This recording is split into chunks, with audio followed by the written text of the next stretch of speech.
Canon, qui est un des premiers grands crus classés de Saint-Émilion. Tout à fait, qui compte 22 hectares sur le plateau. À 22 hectares, c'est une belle surface pour un premier grand cru quand même. Oui, parce que la moyenne est autour de 6-7 hectares, donc c'est plutôt conséquent. Ouais. Alors là, on est en pleine réception de vendange. Quel pourcentage de merlot représente Alors après, sur la propriété? Après les nombreux travaux au niveau du vignoble, on se retrouve à 80% de merlot et 20% de cabernet franc. Donc on est typique assemblage Saint-Émilion. Complètement, complètement. Ouais. On va s'approcher un peu. Puis, on va jeter un coup d'œil à l'entrée des raisins. Ouais.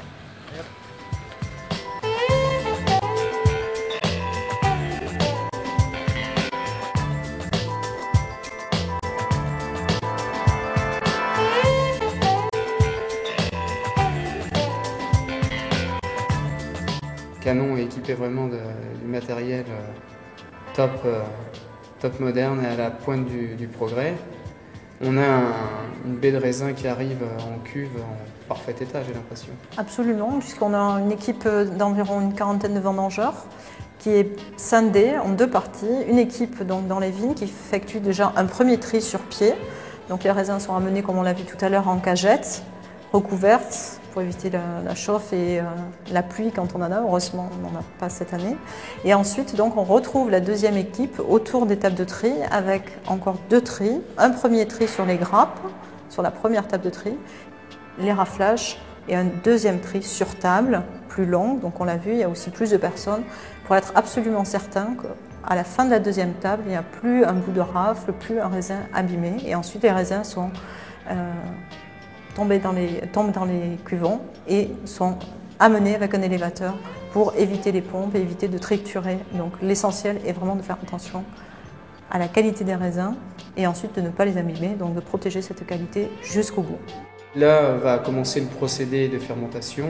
On a vu tout à l'heure le procédé de remontage qui permet d'extraire la couleur, les anthocyanes, les tanins, etc. On va donner de la couleur, on va donner aussi un peu d'air à nos levures pour transformer le sucre en alcool. Tout à fait.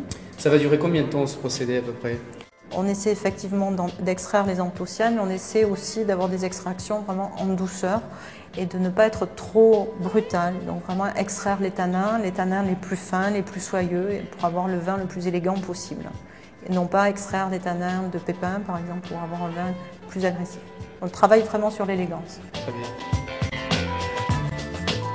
On considère qu'il est bon d'attendre au moins une dizaine d'années pour ouvrir une bouteille de Château Canon, ou à défaut, l'ouvrir et la carafer au moins 2 heures avant le déjeuner ou le dîner pour vraiment l'apprécier.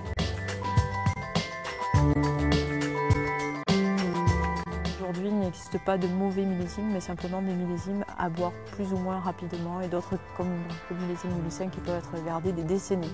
Heureusement, certains millésimes sont prêts à boire plus rapidement, comme le 2002 également, qui est vraiment très fruité, très agréable et qui est dès aujourd'hui très agréable à boire.